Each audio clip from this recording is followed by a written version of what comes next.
سلامونه او ښې چارې دوستانو، عبدالله تکل یم او تاسو ته له مهاجرت وروسته د معنویت، دین او عقیدې د ارزښت په اړه د کورس پښتو ژباړه وړاندې کوم چې یاد کورس د مونشن د لودویګ ماکسیمیلین پوهنتون یا د ایلمو پوهنتون پروفیسور لیډیا مایډر له لوري په ویډیویي بڼه چمتو شوی او خپور شوی او زه یې پښتو شوې برخه تر تاسو پورې درسوم. له هېواده د وتلو او مهاجرت څخه وروسته دین، عقیده او معنویت یو ستر او ارزښتمن رول لوبوي چې ځینو ته یې ستاسو پام رااړوم. لومړی، کله چې انسانان خپل هېواد پرېږدي او یا هم پرېښودلو ته اړوځي، دا په اصل کې یو ډول بې ریښې کېدنه ده. هغه څه یا هغه ریښې چې مهاجرین یې له ځان سره یا له ځان سره وړي هغه دین دی.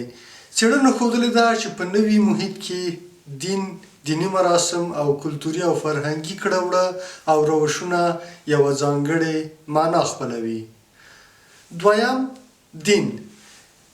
دین او دیني مفاهیم په نورو هېوادونو او نورو ټولنو کې نسبت آلمان ته یو بل ډول رول لوبوي.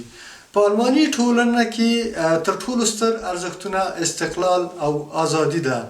دین، عقیده او معنویت په یو ډول څنډې ته شوي دي. که څه هم اروپایي هېوادونو ته تر راتګ او یا هم آلمان ته تر راتګ وروسته د ټولنې د جوړېدو په پیل کې یا هم د ټولنې تشکیل په پیل کې کورنۍ محوره جوړښتونه، ټولنیز مسؤلیت او ټولنیز جوړښتونه تر ټولو لوړ او مهم ځای لري چې دین یې یو تر ټولو ستر او ارزښتمن فاکتور بللی شو. دین داسې یو ارزښتمن فاکتور دی چې نوي راغلي خلک سره منسجم کوي. دین دی چې له یو بل سره راویه د دوی افکارو ته یوه ځانګړې بڼه او شکل ورکوي. دریم، مهاجر شوي خلک څنګه دین، عقیده او یا هم خپل دیني اعتقادي او معنوي اړتیاوې ظاهروي. تر ټولو اړینه خبره ده چې باید هېره یې نه کړو چې که غواړو د یوې ټولنې غړي واوسو او یا د یوې ټولنې د غړي په حیث باندې وپېژندل شو، نو له رسېدو وروسته مو باید په ټولنه کې ادغام زموږ لومړنۍ موخه وګرځي. ځینې وخت دا د دې باعث کېږي چې نوی راغلی کس د خپل دین او عقیدې په اړه باندې له بل چا سره نه غږیږي. په یوې بلې بڼې سره بشردوستانه کارونه او په بشردوستانه کارونو کې له نورو خلکو سره مرسته کوي.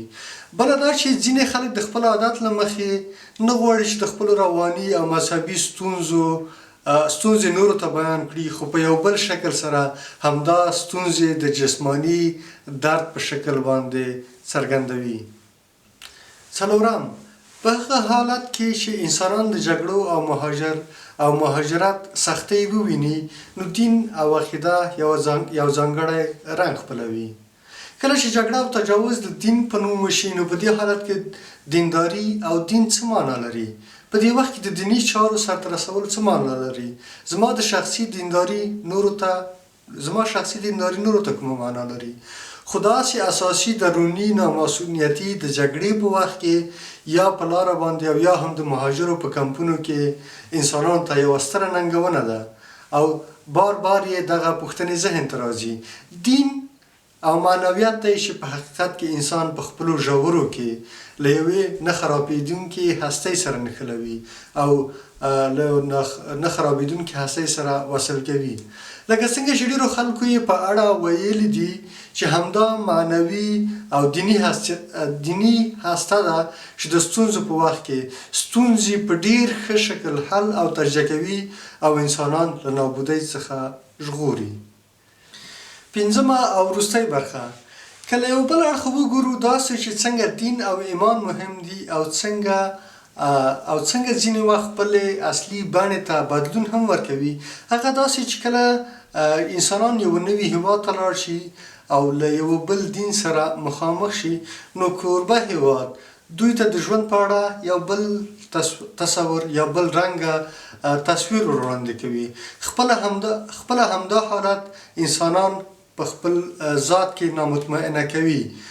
همدلته باید همدا حالت دی چې باید د ځان او د ځان په باره کې ځینې پوښتنې رامنځته شي چې څنګه خپل دین او هغې هېواد ته چې دی ورغلی یا تاسو ورغلي یاست هغه دین سره خوا په خوا کې کېږدئ. دلته باید د دواړو ترمنځ تفکیک وشي چې کومې چارې له کوم دین سره تړلې دي او تر ټولو مهمه دا ده چې کومې چارې دي چې دواړه دینونه په خپل منځ کې یو بل سره نږدې کوي او د دې دواړو دینونو ترمنځ د اشتراک او د وصل نقطې کومې دي.